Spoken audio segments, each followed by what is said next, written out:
How to fix TikTok video not uploading. If you're facing similar problem, then first of all what you're going to do is tap on the app for some time and go to the app info icon over here.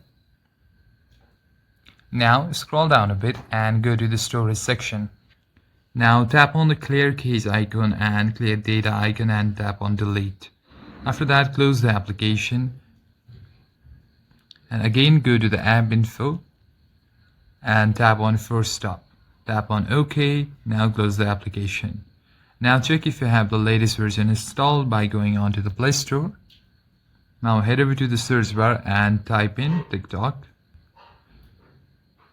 And tap on TikTok and see if any update is available. As you can see, there is an update available, so make sure to tap on that and update your app to the latest version.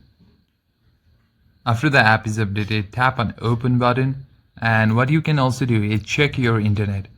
Go to the navigation bar, and if your internet connection is not stable, what you can do is always switch to mobile data by turning on Wi-Fi.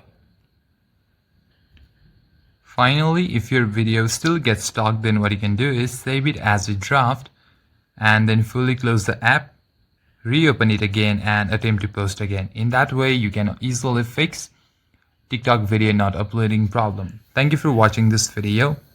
Please like and subscribe to the channel. I'll see you in the next one.